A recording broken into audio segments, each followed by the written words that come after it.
하나님 예수님의 이름으로 기도합니다. 아멘.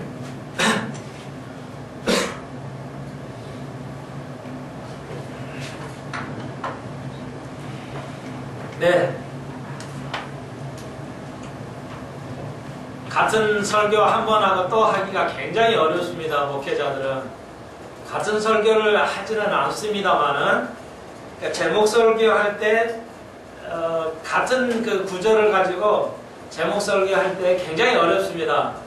한 번 설교하는 것은 설교하지 않는 거거든요. 다르게, 각도를 다르게 해서 설교를 해야 되기 때문에 굉장히 어렵습니다. 그래서 제가 이건 지금 오늘 기억에는 세 번째 같은데, 오늘 복음, 그 성경의 해석은 틀리지 않겠습니다만은, 적용이나 이런 게 다르기 때문에, 그러나 전체 흐름은 동일하다, 이렇게 할 수가 있습니다. 오늘 저도 좀 세 번째라 굉장히 어렵습니다. 새롭게 또 나와야 되는데, 옛날 그대로 가서는 안 되기 때문에 또 그렇습니다. 이 말씀은 또 내년에 또 한다면 내년에 또 새로워야 되기 때문에 그렇습니다. 그게 목회자의 부담이기는 한데요. 이제 마태복음 굉장히 중요한 복음입니다. 우리가 잘 알다시피 4개 복음서를 우리가 사복음서라고 그러고 마태, 마가, 누가를 공관복음이라고 그럽니다. 공관복음서. 그러니까 같은 입장에 봤다는 거죠. 내용이 많이 같죠? 그래서 똑같은 입장에 예수님을 보았기 때문에. 근데 요한복음은 달라요. 완전히 다른 형태로 쓰여 있습니다. 그래서 공관복음이 아니고, 그건 사복음서 이렇게 되어 있습니다. 그리고 마태복음은 우리 성경을 가지고 여러분 다 아시지만, 구약 말라기에서 마태복음으로 넘어옵니다. 성경에서 구약과 신약을 이어주는 굉장히 귀중한 신약의 첫 시작이 되겠습니다. 성경에 이 66권 중에 순서가 있는데, 순서가 원래 히브리 성경하고 약간의 차이가 있지만 전체적인 것은 차이가 없습니다. 창세기로 계시록 시작과 끝이 동일하게 이렇게 성경이 구성되어 있어서 이 순서도 굉장히 중요한 의미를 갖습니다. 책의 순서도. 그래서 이제 구약의 말라기로 하나님께서 구약을 마치시고 이제 예수님의 말씀으로 신약이 이루어집니다. 구약은 하나님의 말씀, 신약은 예수님의 말씀. 구약과 신약은 어느 한 군데도 동일한 하나님의 영감이 있습니다. 구약이라고 해서 영감이 덜 있다. 저희는 그렇게 인정하지 않습니다. 그러므로 모든 성경은 한 구절 한 구절이 다 하나님의 동일한 영감으로 지어짐을 받았다. 이렇게 이해하시면 좋겠습니다. 자, 그래서 역사적인 배경을 조금 더 설명해 드립니다. 말라기가 끝나면서 하나님께서 말씀이 마치시고, 말라기에서 마태복음이 만들어지기까지는 대략 400년이 걸립니다. 그러니까 유대 구약의 시대가 말라기로 끝나고 하나님께서 400년 동안 침묵하셨다가 그 다음에 마태복음을 통해서 예수님, 하나님 되셨던 그분이 예수님이 이제 보이지 않은 하나님이 보이는 육신에 대해서 우리 속에 거하게 오셨다. 이 기간이 400년, 그리고 이것을 성경의 중간기라 이렇게 말합니다. 구약과 신약의 중간기라서 중간기. 이 400년 동안에 말씀하지 않았다는 것은 인간의 입장에 봤을 때 가장 암흑기다 이렇게 볼 수가 있습니다. 하나님의 말씀이 존재하지 400년 동안을 하나님께서 인간들하고 대화를 하지 않고, 물론 구약이 존재는 하지만 침묵하셨다는 의미에는 굉장히 역사적으로 큰 의미가 있습니다. 이제 오늘은 그건 이제 다루지는 않겠고요. 대략 400년 동안 이스라엘 백성이 하나님을 계속해서 말라기까지 선지자를 보냈음에도 불구하고 하나님을 듣지 않았기 때문에 그 400년 동안은 우시리아, 또 밑에 애굽, 아랍에서 이렇게 왔다 갔다 하면서 전쟁을 해가지고 강대국이 왔다 가면서 서로 강대국이 이렇게 올라가서 싸우고 또 내려와서 싸워가지고 400년 동안 철저하게 이스라엘이 짓밟히게 됩니다. 그 길목이 있었기 때문에 우리나라도 지리학적으로 강대국, 미국과 일본, 또 중국, 소련, 구소련이란 4대 강대국 속에 우리 속에 들어와가지고 우리가 굉장한 어려움을 겪었습니다. 지금도 겪고 있습니다. 거의 비슷해요.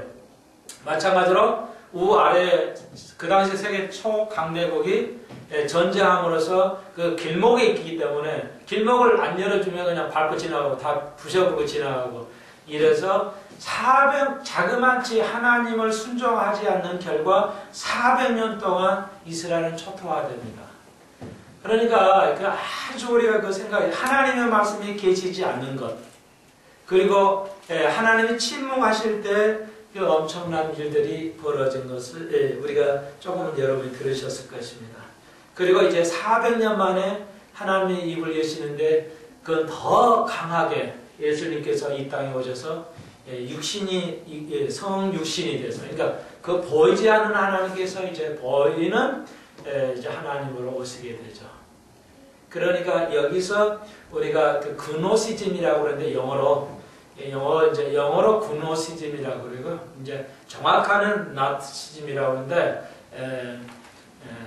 그 이제 하여튼 우리식으로 영어를 말하면 그노시즘, 우리 말로는 영지주의입니다. 그러니까 영지주의는 뭐냐?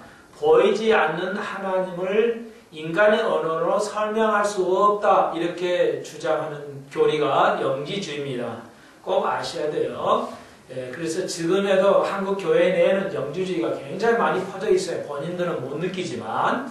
그러니까 예수님 시대 때 예수님 이후로 영지주의라는 것은 뭐냐면은 그것이 그리스 헬라 철의 영향을 받았는데 영에 비슷한 그런 흐름이에요. 자, 그래서 영지주의는 다시 한번 보이지 않은 하나님을 어떻게 우리가 알 수 있는 것인가? 알 수가 없다는 거죠. 그래서 이제 그런 그 흐름이 영지주의인데, 그래서 영지주의자는 예수 그리스도의 인생을 받아들이지 않습니다. 그러니까 하나님이 어떻게 육신의 입을 입고 올 수 있냐? 인간의 육은 더러운데 어떻게 그게 가능하냐? 그네들의 논리로는 이해가 될 수 없기 때문에 신성을 인정해요. 그러니까 삼위일체의 완벽함을 인정하지 않는다는 거죠. 그러니까 삼위일체적인 신성을 인정하는데 인성을 이해하지 않아요. 그러니까 그 여호와 증인이 비슷하죠. 여호와 증인은 여호와라는 하나님을 인정을 하지만 동일되신 삼위일체 예수 그리스도의 그 보이지 않는 신이 이 인간의 몸으로 입고 온다는 건 받아들일 수 없어요. 그러니까 여호와 증인이나 그 영지주의는 같은 거예요. 그러니까 모든 통일교나 이단 신천지 다 합쳐서 이런 다 이단은 이 삼위일체하고 관계가 있는데 어느 하나가 인정이 안 되는 거예요. 그러니까 죄성도 인정을 안 하거나 삼위일체 두 개는 인정하거나 이런 여러 형태들이 다 이단이 되겠습니다. 그렇게 이해하시면 돼요. 그런데 우리는 그 하나님께서 우리 인간에 오셔서 죄를 담당하시기 오셨다. 우리가 잘 알고 있습니다. 자, 그 배경은 대략 이렇게 됩니다. 그래서 마태가 이 책을 쓰면서 썼는데, 마태는 유대인이에요. 그리고 세리인이죠. 세금을 걷는 세금 공무원이었어요. 로마의 관료였다는 것이죠. 그래서 자기 백성의 세금을 걷어가는 그런 세리였어요. 그러니까 마태를 설명해 드리는 겁니다. 마태는 걸수 유대인이기 때문에 유대인에게 편지를 쓰는 거예요. 이건 우리하고 관계가 없냐? 그것이 아니라 주로 이걸 유대인들에게 쓰는데 그 이유가 뭔가를 이해하는데 쉽게 이해할 수 있기 때문에 마태는 유대인으로서 유대인에게 편지를 쓴 것입니다. 그걸 통해서 우리가 이제 교회하고 연관을 지어서 공부를 할 것입니다. 그래서 이제 마태는 인간적으로 굉장히 똑똑하신 분이에요. 그러겠죠? 그 시대에는, 예수님 시대에는 로마, 이게 이태리죠. 이태리로 이렇게 지중해 연안의 나라들이 다 그 지중해 연안의 나라들이 다 로마령이었어요. 로마령이어서 다 로마에 귀속되어 있는 나라들이에요. 로마가 세계를 예수님 시대 때 지배했어요. 그러니까 자꾸 사투리가 나오는데 그러니까 이제 줄이니까 근가 이렇게 그러니까 내 근가 이렇게 자꾸 빨리 말하려니까 급해가지고 사투리 쓰면 안 되는데. 예수님 시대에 그대로 지금 재현이 되는 겁니다. 그렇죠? 미국이 약화되면서 유럽이 세계를 지금 지배하죠. 예수님 시대와 다시 재현이 되는 거예요. 이제 그 원리인데요. 예수님 시대 로마가 세계 그 유럽과 이 이스라엘 이쪽 그 지중해 연안길은 이집트 이쪽으로 다 로마령이었어요. 로마령이어서 이제 이때 이 나라들이 쓰는 언어가 로마 언어예요. 그러니까 로마이니까 로마는 쓰겠죠. 다른 말로 말씀드려서 라틴어라 이렇게 하시면 되겠어요. 그러니까 그리고 이제 그러니까 마태가 로마 언어를 해야 했잖아요. 라틴어를 구사할 수 없으면 어떻게 취직을 할 수 있겠어요? 그러니까 그런 시대에 마태는 성경에는 안 나와 있지만 로마의 관료로서 국민들에게 자기 국민들에게 세금을 거둘 정도니까 대단한 학자였다 할 수도 있습니다. 언어를 그러니까 이스라엘 사람들은 예수님 시대에 아람어를 했어요. 히브리어하고 좀 비슷한 건데요. 그러니까 히브리어는 유대인들의 옛 조사니까 모세로부터 쭉 왕조까지 히브리어를 했어요. 그러니까 그럼 언어가 언제 시작이 아무도 몰라요. 그 언어는 하나님께서 인간에게 그냥 부여하신 거기 때문에 언어는 인간이 만들 수가 없어요. 그래서 기원은 알 수가 없습니다. 어느 나라 언어도 우리가 언어 세종대왕이 만들었다 이제 세종대왕이 만든 그 전에 모든 그 원리는 인간이 만들 수 없죠. 그래서 언제 생기는 모르지만 히브리어가 유대인들이 이야기하기 시작했어요.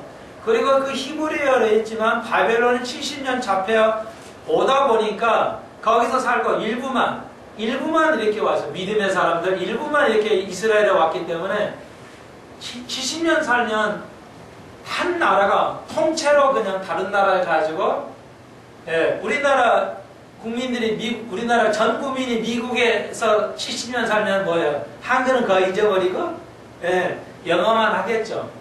그래서 이스라엘 돌아왔는데 거의 히브리어를 못해요. 그래서 그게 400년 또 넘으니까 때예요. 예수님 시대는 히브리어는 그 학자들만 좀 했고 국민들은 히브리어를 하지를 못하니까 거기서 이제 아람어라는 걸 했어요. 그러니까 이 마태복음은 아마 아람어로 기록됐을 것이다. 라틴어로 기록됐을 것이다. 이것이 이제 마태복음의 사본은 그 시대에 또 유행하는 헬라어로 바뀌어졌습니다. 그래서 우리가 헬라어 성경을 가지고 있습니다만은 원래는 라틴어 성경에는 혹은 아람어로 되어 있지 않을까 이렇게 보고 있습니다. 우리가 가지고 있는 사본은 헬라어로 기록되어 있습니다. 그래서 마태라는 말은 이 아람어예요. 그러니까 유대인들이 일상에 쓰는 말은 아람어고요. 그리고 일부 학자만 히브리어를 썼고, 그 다음에 이제 헬라어도 이렇게 세계 공용어를 썼다 이렇게 이해하시면, 그래서 마태는 대단한 학식이 있는 사람인데 예수님의 삶을 보고 그가 깨닫고 그 좋은 직장 다 버리고 이제 하나님의 사역에 뛰어들게 된다. 이 백성을 무엇인가? 뭔가 예수 그리스도를 통해서 살려내야 되겠다. 그래서 아마 그 좋은 직장, 아마 그 시대에는 아마 최고의 직장이겠죠. 제일 부자가 되는 이런 그러니까 세리라고 하면 외국 노조 자기 국민의 돈 뜯어다가 로마에다 바치는데 그 커미션을 줬어요. 세금을 많이 뜯기 위해서 로마가 당신 제주권 많이 세금 내라. 나머지는 네가 가져라. 이렇게 보너스를 줬기 때문에 아주 그냥 국민들을 갈취해가지고 뽑아다가 그 로마에다가 세금을 바쳤어요. 그래서 매국노라고 이 사람하고는 상대도 하지 않았어요. 그래서 아마 마태는 굉장한 애로움을 느꼈을 것이고 돈은 많이 벌었지만 그 속에서 예수를 만나게 되고 그 삶이 완전히 변화되고 오늘 구약과 신약을 잇는 최고로 역사를 구약과 신약을 잇는 최고 중요한 역사의 길목에서 마태복음을 썼다는 것 여러분이 기억하시면 좋겠습니다. 자, 그러면은 마태복음의 저는 좀 다릅니다. 마태복음은 주제입니다. 마태복음의 대주제를 그러면 뭐로 할 것인가? 세 가지로 이번에는 주제를 좀 넓게 잡겠습니다. 마태복음은 유일하게 성경에서, 그러니까 복음서에서 유일하게 하나님의 나라, 다시 말해서 천국이라는 것으로 기록하고 있습니다. 주제입니다. 첫 번째 주제는 천국입니다. 이것은 우리말로 천국인데 하나님의 나라하고 천국이란 두 개의 단어가 있어요. 그러니까 이 마태는 천국이란 단어를 썼습니다. 그리고 또 다른 비슷한 말이 있는데 하나님의 나라가 있어요. 천국하고 하나님의 나라가 있는데 하나님의 나라도 좀 썼지만 거의 마태복음에만 천국이란 말이 있어요. 천국이란 단어를 씁니다. 굉장히 중요해요. 자, 이거 공부해야 되겠어요. 하나님의 나라하고 천국은 상호 같이 쓸 수가 있어요. 뜻은. 그런데 분리를 또 하실 수 있어야 돼요. 이걸 뜻이 좀 다르게 쓸 수 있다는 걸 꼭 아셔야 돼요. 그러니까 천국이 마태만 썼다는 말은 무슨 말이냐면 이 개념은 지상적인 거예요. 현세적인 거, 물리적인 개념이에요. 천국이라는 건. 우리가 천국 그러면 하늘에 있다 이렇게 생각하는데 그게 아니고 원래 천국이란 말은 현세적으로 이루어져야 돼요. 하나님의 나라가 실제적으로 이루어져야 되는 겁니다. 지구에서 이 땅에서. 그러니까 이걸 그러면 천년왕국이라든지 이런 것들은 다 마태복음 그 천국의 개념이 들어가는 겁니다. 굉장히 중요해요. 이 개념을 이해하는 게 아마 거의 크리스찬들이 이걸 잘 이해를 못하고 있을 것 같은데 아시겠죠? 그러니까 유대인들에게 천국을 말하는 것은 저기 한 천국 저기 우리가 가야 할 천국이 아니고 그것도 해당이 되지만 유대인들에게 말하는 천국은 이 땅에서 하나님의 나라가 이루어지는 그 천국을 말해요. 그래야 정확하게 마태복음 5장을 이해합니다, 여러분. 산상복음을 이해하게 돼요. 꼭 이거 잊어버리지 마시고 또 가면서 설명하도록 하겠고요. 두 번째 아주 중요한 게 있어요. 지금 마태가 1장 22절 보시면 이루려 하심이라 이렇게 나와 있죠. 여러분 그 단어가 2장에 15절에 이루려 하심이라 18절에 이루려 하심이라 이렇게 계속해서 이루려 하심이라 아주 중요한 단어입니다. 다시 말해서 구약의 예언들이 이루어진다는 거죠. 구약의 예언들이 이루어져야만 되는 거고 이루어지고 있다, 이루어졌다는 아주 귀중한 키워드가 되겠습니다. 이거 몇 번 사용은 안 했지만 굉장히 중요한 키워드가 되겠습니다. 구약에 이루려 하심이라 예수님께서 이루려 하심이라 이렇게 하심을 이루려 하심이라 이런 말이에요. 병 고친 것은 구약의 예언을 이루려 하심이라 메시아의 예언을 이루려 하심이라 그러니까 현세적으로 드러나는 예언의 모든 것이 마태복음에 맞춰져 있어요. 굉장히 마지막 세 번째 대주제는 부활입니다. 메시아의 부활이 강조되고 있고 마가복음은 승천이 강조되어 있고 누가복음은 성령의 그 단계를 성령을 강조하고 있습니다. 주제입니다. 요한복음은 재림을 강조하고 있습니다. 이게 그 순서적이죠? 잘 이해하셔야 돼요. 다시 한번 마태는 유대인들을 위한 복음, 마가는 로마를 위한 복음, 누가는 헬라인을 위한 복음, 요한복음은 교회를 위한 복음입니다. 초점이 수신차가 조금씩 달라요. 보는 각도가 좀 다르다는 겁니다. 이거 다 여러분이 이해하셔야 됩니다. 예, 그냥 무조건 하자. 그것은 기독교 아닙니다. 예, 지식의 바탕으로 배워져야 합니다. 이거 아주 중요합니다. 네, 오늘 제목대로 자 이제 그러면은 간단하게 정리하고 이제 1장 1절로 예수의 족보, 예수 그리스도의 족보 살펴보겠습니다. 1장 1절입니다. 아브라함과 다윗의 자손 예수 그리스도의 세계라 이렇게 되어 있습니다. 이 세계라는 말 번역이 정확하게 참 잘못되어 있어요. 세계가라는 말은 아니고 족보라 이런 말이에요. 그래서 세계라는 말이 아니고 족보라 이런 뜻입니다. 그러니까 예수 그리스도의 족보로 마태가 시작을 합니다. 다 아시는 거지만 마태가 이제 이걸 또 하나 말씀드려야 되겠네요. 자, 또 한 가지 하나 더 해야 되겠네요. 마태는 예수 그리스도를 왕으로, 마가는 예수 그리스도가 종으로 오셨다는 거예요. 하나님이 종으로 오셨다, 섬기러 왔다. 이건 그냥 상상할 수 없는 얘기죠. 그리고 누가는 인간의 아들, 인간이 인성을 강조하는 거고요. 요한은 하나님의 아들, 신성을 강조하는 그런 주제입니다. 그래서 마태는 예수를 메시아를 왕으로 묘사해야 되니까 왕에는 그 족보가 아주 중요하죠. 그렇기 때문에 족보를 먼저 그리고 있어요. 그러면 누가복음도 족보가 나와요. 근데 마가복음 족보가 없죠. 종이 족보가 필요해요. 그러니까 마가복음하고 예수님은 하나님이시기 때문에 하나님의 족보가 있어요? 없죠. 그러니까 요한복음은 족보가 없어요. 마가복음, 요한복음 족보가 있을 필요가 없고 마태의 족보는 예수님은 왕이라는 예언을 성취해야 되기 때문에 왕의 계보로 오셔야 돼요. 그러니까 왕의 족보가 있고 누가복음의 족보는 인간은 뭐예요? 참 인간인가 아닌가? 그가 어디서 뚝 떨어진 게 아니고 참 인간이라는 족보를 해야 되기 때문에 마리아의 족보를 따릅니다.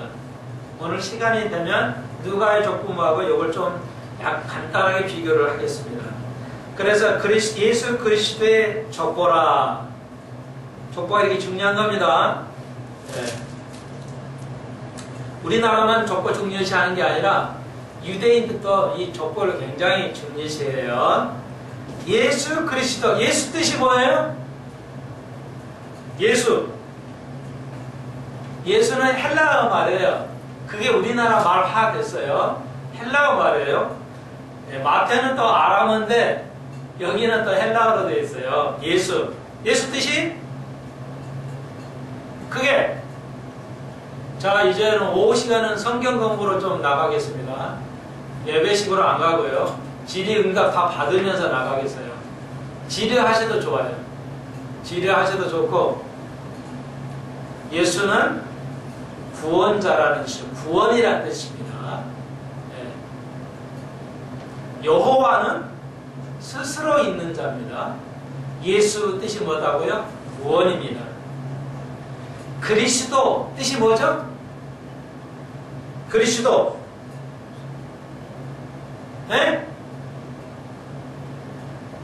아까 전에 제가 그냥 초콜릿 드렸더니 드시면서 입에 그냥 당근만 들고 계시나 다 드셨겠지만 그리스도라는 말은 기름 부었다는 뜻입니다. 여러분이 다 기름 부었어요. 성령으로 다 기름 부었죠. 그럼 그리스도 16절에 마리아에서 그리스도라는 칭하는 예수가 나시니라. 같은 말씀이죠. 자, 한 번에 말씀드립니다. 그럼 그리스도라는 뜻이 기름 부었다는 건 어떤 의미가 있는 것인가? 단어의 뜻을 알아야 그 의미를 알겠죠. 그것이 기본의 공부의 기본이죠. 기름 부으려면 세 가지 사람에게만 유대인들은 기름을 붓습니다. 첫 번째, 왕일 때 기름을 부어요. 왕은 기름을 부어야 왕이 됩니다. 그렇죠? 두 번째, 제사장은 기름 부어요. 제사장은 기름을 안 부으면 안 돼요. 그렇죠? 제사장이라는 의미예요. 세 번째, 선지자는 또 기름을 부음을 받아요. 엘리야나 이사야 이럴 때 기름을 부음을 받죠? 이런 의미를 써요. 그러니까 이 세 가지인데 예수께서 이 세 가지 역으로 완벽하신 분으로 오신다는 것입니다.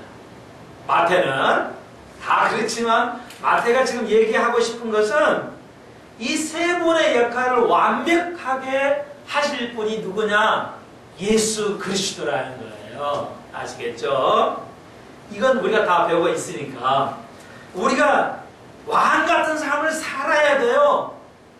예? 언제까지 우리가 그냥 그냥 뭐예요? 뭐랄까요? 자기 의기소침에 살면 안 돼요. 예? 열등감에 빠져 살면 안 된단 말이에요. 예를 들자면 우리가 일본은 이겨야 된다. 이건 열등감이에요. 다 지는데 축구는 이겨요.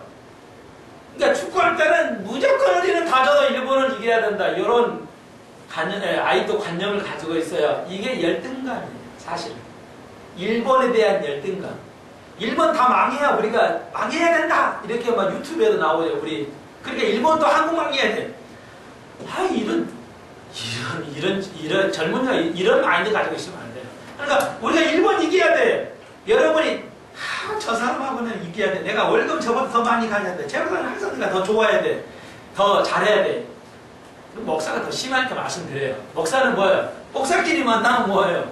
대접이 다르거든요. 그러니까 목사가 크게 좀 이렇게 커지기를 원하잖아요. 그래야 말빨도 쓰고. 그러니까 목사는 제일 목사가 뭐예요? 목사님들 만나보면 제일 열등감 빠져요.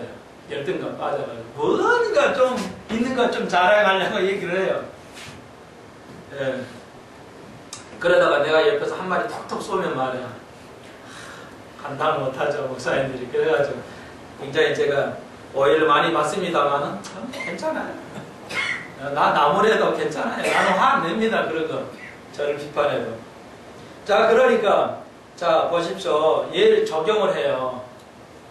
우리가 예수처럼 한국도 절대 그러면 안 돼요. 일본을 축하하고 일본이 잘 되기를 소망하는 것. 이것이 열등감을 극복하는 것이죠. 예수님께서 십자가 지식으로 오셨지만 그런 열등감을 가지지 않으셨어요. 담대하게 십자가를 지셨어요. 자, 이거 적용하면 한이 없지만, 자, 그러면 보십시오. 우리 성경에는 아브라함과 다윗이 먼저 나왔어요. 근데 원어는 예수 그리스도의 족보라 아브라함과 다윗, 죄송합니다. 다윗과 아브라함 이렇게 원어가 돼 있어. 순서가. 다시 한번 우리 성경 원어가 틀린 게 뭐냐면 원어는 예수 그리스도가 먼저 나와. 예수 그리스도의 족보라. 누구와? 아브라함과 다윗이 아니고 다윗과 아브라함이에요. 그러니까 이거 엉망이죠. 우리 일절이. 이게 뭐예요? 순서의 원칙에 의해서 예수 그리스도가 먼저예요. 조상님보다 훨씬. 원래 예수님 뭐예요? 하나님이니까 제일 앞서잖아요. 그러니까 먼저 쓴 거예요. 나의 순에 의해서. 우리도 그러죠. 감히 나의 순을 거꾸로 할 수는 없잖아요. 그러니까 예수님이 먼저예요. 예수 그리스도의 족보라. 그러면 그 다음에 다윗보다 아브라함이 앞서니까 당연히 아브라함을 쓸 것 같은데 마태가 다윗과 아브라함의 후손이 이렇게 썼다. 그러니까 나이보다는 다윗을 먼저 쓰는 것은 마태가 예수님을 왕의 계보로 그리려니까 왕인 사울이 아니라 다윗을 먼저 쓴 것이다. 다윗의 왕의 계보로 쓰려니까 다윗을 먼저 썼어. 그리고 아브라함은 뭐야? 유대인이라는 거죠. 유대인의 왕족에서 나와야 돼요. 다른 나라 왕이 아니라 유대인의 왕으로 나신이거든요. 그러니까 아브라함이 유대인의 시작이죠. 예, 세계 어느 역사에도 그 민족의 시작의 아버지는 몰라요. 어느 나라도 우리나라 당군 아니에요. 장군이 분명히 있었다. 아무도 모르잖아요. 그러니까 조상을 몰라요. 어느 나라도. 그런데 유일하게 이 지구상에서 우리 기독교, 예수님의 족보, 유대인의 첫 조상이 누구냐? 아브라함이에요. 그러니까 하나님께서 아브라함을 선택하셔서 우리를 복주시기 위해서 계획을 짰어요. 만세전에. 예, 그래가지고 그래서 다윗이 앞서고 아브라함 이렇게 되었습니다. 다윗은 뜻이 뭐라고요? 다윗의 자손이라는 말은 어떤 의미예요? 다윗은 사랑받는 자라는 뜻입니다. 그래서 예수님께서 세례 받을 때 하나님께서 부르셨죠. 이는 내 사랑하는 아들. 예. 사랑이에요. 예수님의 본질이 뭐예요? 사랑이에요. 아브라함, 만인의 아버지예요. 예수 그리스도. 그래서 이제 쭉 나갑니다. 그런데 이 3절에 다 읽으셨으니까 족보는 이제 하시고요. 일일이 다 설명하려면 시간이 안 되니까요. 나가기서 3절. 그래, 유다가 있었죠. 그래, 이제 그 12아들, 야곱의 12아들 중에 유다가 있었는데, 이 유다가 다말에게서 베렛을 낳아요. 그러니까 유다가 이게 며느리거든요. 그렇죠? 그러니까 이 며느리 자기 아들 유다의 아들들이 다 이게 죽어요. 죽으니까 며느리가 그 관습에 의해서 자녀를 낳아야 되는데 자녀를 못 낳으니까 어떻게 되겠어요? 그러면 그 당시 자녀가 없으면 완전히 그냥 이건 사회에서 완전히 이게 하층이 돼요. 그러니까 게임을 해가지고 자기 시아버지를 유혹을 옷 입고 술 먹여가지고 이렇게 해가지고 그냥 잠자리를 같이 했어요.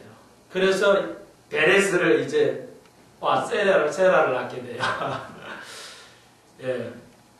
여러분이 아시죠?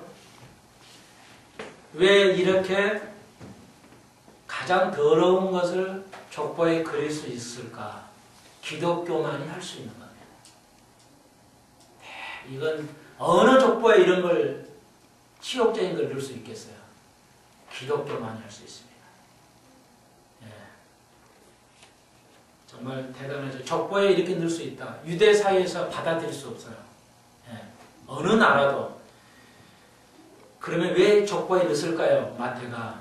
여러분, 다말과 같은 우리들을 하나님께서 우리를 선택하셨다는 거예요. 구원해 주시기 위한.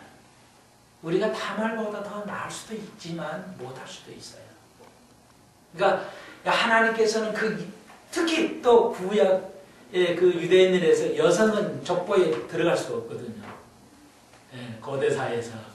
근데 여성이 4사람이 유일하게 들어가 있죠. 이 족보에. 이런 영광이 있을 수 없죠. 이 다말이 그런 여인이었는데도 불구하고 유대인의 족보에 들어갈 수 있다. 왕족의 왕 족보에 들어갈 수 있다. 예수를 낳기 때문에 이걸 쓴 거거든요. 그러니까 예수님이 누구의 후손이에요? 다말의 후손이에요. 예수님께서 열등감에 살았어요? 우리 아버지 부모가 이런 사람이라고 해서 아니라는 거죠. 여러분, 이게 바로 은혜예요. 이게 복음이에요. 복음은 모두들에게 예수 그리스도를 통해서 주시는 기쁨이죠. 그 다음에 이제 5절 보시죠. 살모는 라합이라는 거예요. 라합 아시죠? 정탐꾼이 이제 들어갔을 때 그 술집에서 일하고 있는 여인이에요. 술 따른 여인인지는 모르겠지만 술집에 있는 여인이에요. 라합에서 이 자기 손조들이 살잖아요. 모세 번에 정탐꾼 라합에서 목숨을 연명해요. 그거 하나 때문에 라합이니까 뭐예요? 이방인이에요. 그러니까 라합이 또 이 왕족보에 들어가는 거에 또 어마어마한 축복이죠. 우리는 하나님의 우리가 배웠잖아요. 민수기 마지막 책에 들어가요. 우리도 똑같이 라합 같은 족속 그런 사람이지만 하나님의 생명책에 우리가 또 들어가는 것이죠. 똑같은 원리예요. 우리도 그 하나님의 계획의 책에 들어가는 거예요. 그 책이 없으면 끝이에요. 자, 그러니까 라합은 이방 여인이었어요. 이방 여인이 신약에 와서는 뭐예요? 구원받을 수 있는 엄청난 것이죠. 그리고 이방 여인 보아스는 룻기에서 이제 여겼지만 이제 룻도 이 두 여인은 이방 여인이에요. 그래서 룻이 이제 그 남편 다 잃고 와가지고 고향으로 와가지고 며느리를 따라 그 시어머니를 따라가지고 당신이 믿는 종교는 나의 종교가 될 것이고 시어머니 당신이 믿는 어머니 당신이 믿는 나라가 내 나라가 될 것이라는 아주 대단한 말을 하죠. 이 20살 정도밖에 안 되는 룻이 그 시어머니가 이렇게 여러분 시어머니를 섬기려면 이렇게 섬겨야 돼요. 오늘 참 이 시어머니 섬길 사람들 나 빠졌네. 안타까워 죽겠네. 뭐 인터넷으로 들으시는 분은 하십시오. 그래도 좀 거의 뭐 한 분 계시나 모르겠네. 시어머니 계시나? 뭐예요? 네, 이거 이제 친정이니까. 아무튼 이 룻이요 달라요. 그러니까 다 보면 대단한 사람들이에요. 뭐야? 이방 여인이고 세상에서는 정말 아무 의미 없는 아무도 모르고 관심 없는 이런 여인들 통해서 대단한 복이 오는 거지. 그게 복음이란 말이에요. 그게 예수란 말이에요. 예수 때문에. 그러니까 근데 어떤 사람 쓰냐? 세상은 별 없는 거지만 대통령만 중요한 게 아니야. 역사가 중요한 게 아니야. 여러분의 개개인의 역사가 굉장히 중요시해야 돼. 하나님은.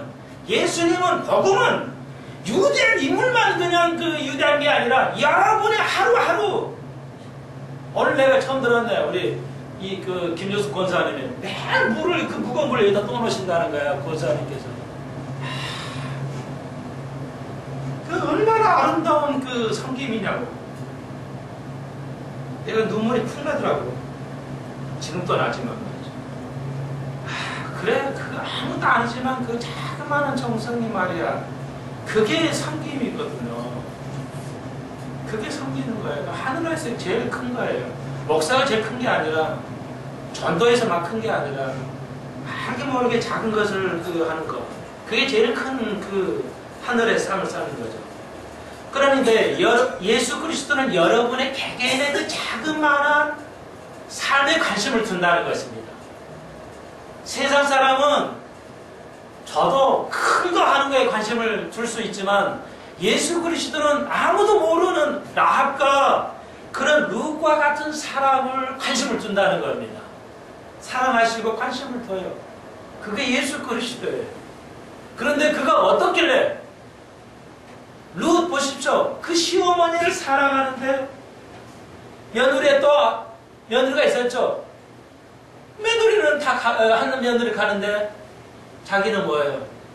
남편 죽어도 룻은 어머니 가시는 길이라면 내가 어디든지 따라가겠습니다. 어머니 믿는 나라가 내 나라가 될 것이고 어머니 믿는 하나님이 내 하나님이 될 거라는 거죠. 그런 어린 나이에도 아마 20 많아야 서였을 거예요. 어린 며느리 따라오면서 결국은 야, 네 어리니까 친정으로 가서 살아라. 당신이 나의 어머니고 내가 당신의 끝까지 섬기겠다. 따라와서 결국은 보아스를 만나되고 그것이 예수님의 선조가 되는 것이죠. 그런 사람. 그러니까 무조건 아무나 죄송하지만 찌질하다고 그러죠. 이거 사투리 아닙니다. 정확한 평안도 말입니다. 찌질하다는 것은 짜다는 거예요. 인생을 찌질하게 살면 안 돼요. 그러니까 라합 이런 사람은 룻은 뭐냐면 아무도 모르지만 대단한 성품을 가지고 있었어요. 하나님 그걸 보시고 그 사람을 선택하십니다. 아무나 선택하시는 게 아니에요. 그런 사람. 그리고 오벳을 낳고 오벳이 이새는 다윗의 아버지가 되겠습니다. 6절입니다. 그래서 다윗은 우리아의 아내에게서 솔로몬을 낳고, 번역이 잘못된 거죠.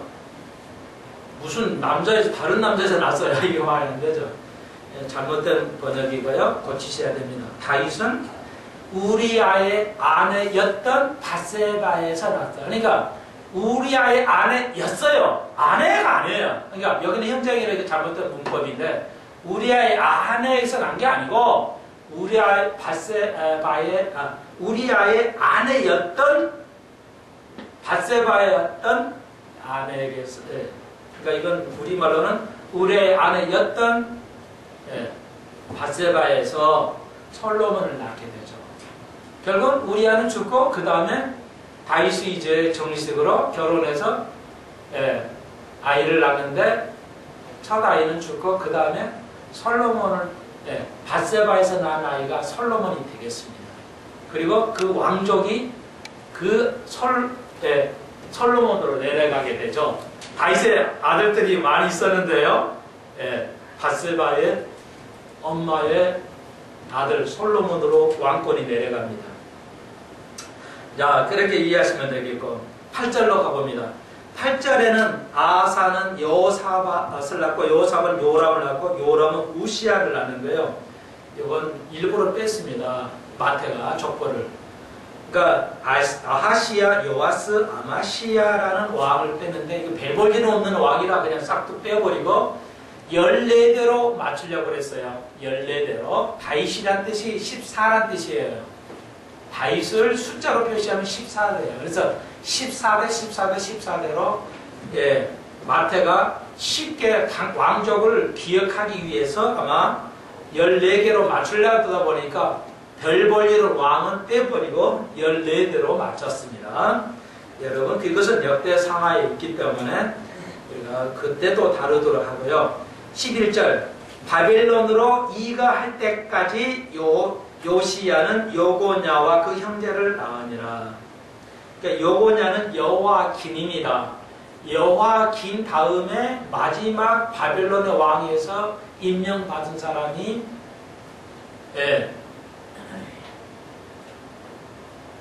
갑자기 생각이 안 나네요. 스디기야가 되겠습니다. 이스라엘의 마지막 왕은 스디기지만 그건 정확한 왕이 아니에요. 왜냐하면 이스라엘에 의해서 왕이 된 게 아니고 바벨론 왕에서 임명받은 것이기 때문에 여기서는 마태는 그 스디기야를 왕으로 계산하지 않고 요하긴에서 잘라버립니다. 그러니까 이렇게 되는 것이에요. 자, 그래서 요고냐는 요하긴이라고 이렇게 우리 또 별명을 가진 이것도 역대상하에 보면은 요고냐는 요하긴 이렇게 두 가지 이름으로 다루고 있습니다. 참고하시고요. 그래서 14대가 되고 바벨론으로부터 잡혀가죠. 왕조 끝나면 이제 잡혀가잖아요. 그래서 70년 살면서 바벨론으로 해서 쭉 해가지고 16절에 보십시오. 야곱은 마리아의 남편 요셉을 낳았으니 마리아에게서 그리스도라 칭한 예수가 나시니라. 여기 보십시오. 그러니까 1절로 11절까지는 왕족의 족보로 되어 있고요. 바벨론으로부터 16절까지는 인간으로 족보되어 있죠. 이제 왕족 없어져 버렸어요.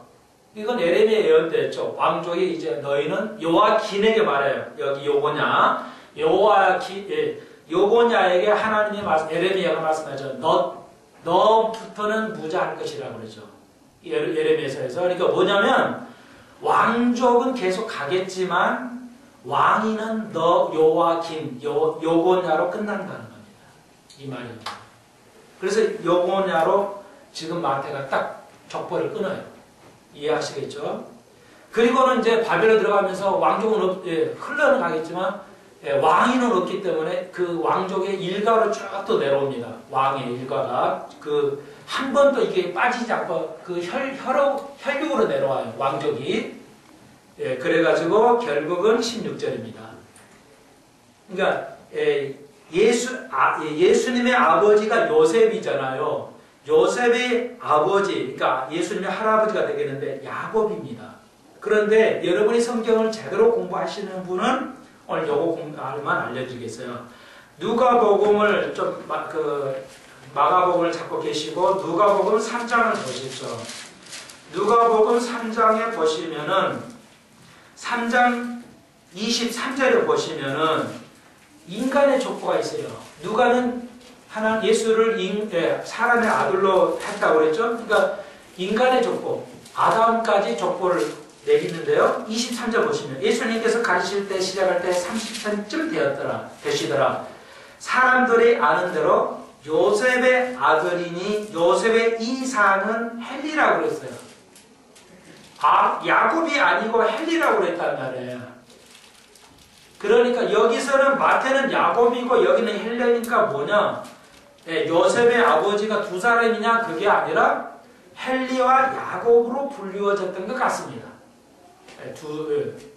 그렇게 하시고, 그런데 이 누가복음의 이 족보는 마리아의 족보예요. 왜냐하면 마리아도 왕족입니다. 마리아도. 그런데 마리아가 헬리의 딸이에요. 그렇게 학자들은 보고 있어요. 그런데 헬리야에게는 아들이 없었어요. 아들이 없으니까 유대 족보에서는 족법상 딸이 아들을 승계할 수 있는 자격이 있어요. 그래서 결국은 이 누가의 족보는 마리아의 족보입니다. 마리아의 아버지 쭉 올라가서 다윗인데 다윗의 솔로몬으로 되지 않아요. 누가는 다윗의 솔로몬 왕이 아니고 다윗에서 아들이 여럿이는데 다윗의 아들 솔로몬의 형제인 배가 다른 형제 나단이라는 형제로 와요. 그럼 왜 이렇게 되는 것인가? 창세기에서 이제 아담과 하와가 타락하면서 뭐라 그래요? 하나님께서 뱀의 후손이 여자의 후손의 발등상을 상하게 하겠지만 여자의 후손이 뱀의 후손의 머리를 상하게 한다는 것이죠. 이 예언을 성취하는 것이죠. 이해되세요? 잊어버리면 복잡하지만 그러면 마귀를 통해 마귀가 후손이 그러니까 여자의 발꿈치 예수 그리스도를 죽이려고 그러죠. 죽이죠. 그게 그런데 여자의 후손이 누구예요? 여자의 후손이 누구예요? 예수죠. 예수가 뱀의 후손을 그냥 머리를 상하게 해버려요. 그럼 무슨 말이에요? 언제 성취가 돼요? 성취가 됐어요? 됐다면 언제 된 거예요?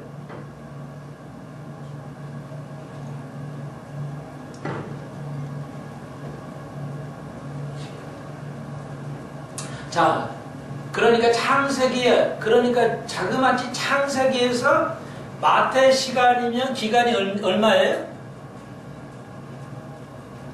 아담부터 예수님 시대까지가 몇 년이냐고요? 네? 항상 그냥 꿀만 드시는지. 4천. 그렇죠.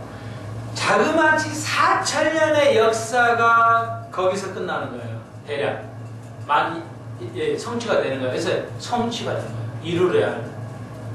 예수님께서 십자가상에서 뱀의 후손, 모든 악한 후손을 죽음에서 십자가에서 부활하심으로 완전히 모든 어둠의 세계를 머리를 상하게 하는 성취가 되는 겁니다. 그러니까 죽음에서 부활하시는 것, 지금 부활하시는 것이 4,000년의 예언이 성취되는 겁니다. 그런데 누구의 후손? 남자의 후손이 아니라 여자의 후손이어야 돼. 그러면 왕족은 여자가 안 되니까 남자만 해야 되니까 마태는 뭐라고 그래요? 오늘 1장에서 남자로서 왕의 후손으로서 왔다는 걸 증명하면서 누가복음 뭐라고 해요? 그런데 마태복음 재밌죠? 야곱과 요셉에서 누구의 후손이라고 그래요? 살짝 바꿔버리죠. 누구에서 났어요? 야곱 요셉의 낳은 예수 그리스도가 안 하고 뭐야? 마지막 결정으로 그냥 마리아에게서 나셨다 이러버려요. 그냥 다 얘기하고. 그러니까 자 아까 말씀드렸죠. 예수님은 왕족이어야 돼요. 왕족이라는 걸 증명했어요. 됐죠? 그 다음에 인간이어야 돼요. 자, 누가 해서 됐죠? 그 다음에 창세기에서 여자의 후손이어야 돼요. 예? 여자의 후손이는 예수님이 뭐예요? 예수님이 그런데 뭐라고 했어요? 성령으로 잉태했죠. 마리아의 족보에 나왔지만 요셉의 피가 아니에요. 그렇죠? 그러니까 뭐예요? 여자의 후손이 된 겁니다. 그래서 창세기를 성취하는 거예요. 성령으로 여자의 후손이 된 거예요. 그러니까 학자들은 요셉이 헨리의 그 사위가 된다 이렇게 보고 있습니다. 그래야 맞아요. 그러니까 헨리가 자식이 남자가 없으니까 마리아가 그 족보를 이어가는데 마리아가 요셉과 결혼한 때 요셉이 누구냐? 헨리의 사위로 이제 받아들였을 것이다.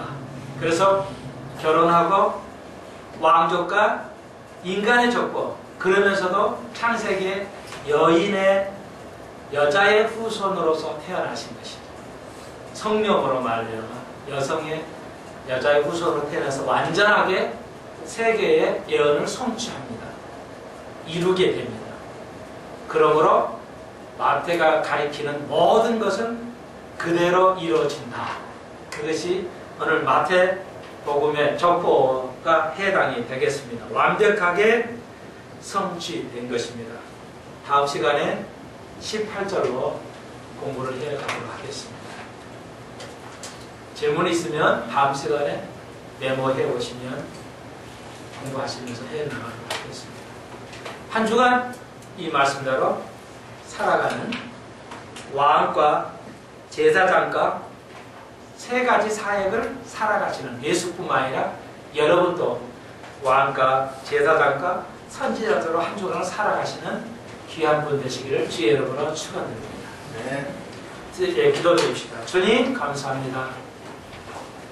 오늘 이 세 가지 삶을 살 수 있는 저희들 되게 하시고 한 주간 또 매년 그렇게 삶을 살 수가 있도록 주여 인도하여 주옵소서. 예수님의 이름으로 감사 기도하옵나이다.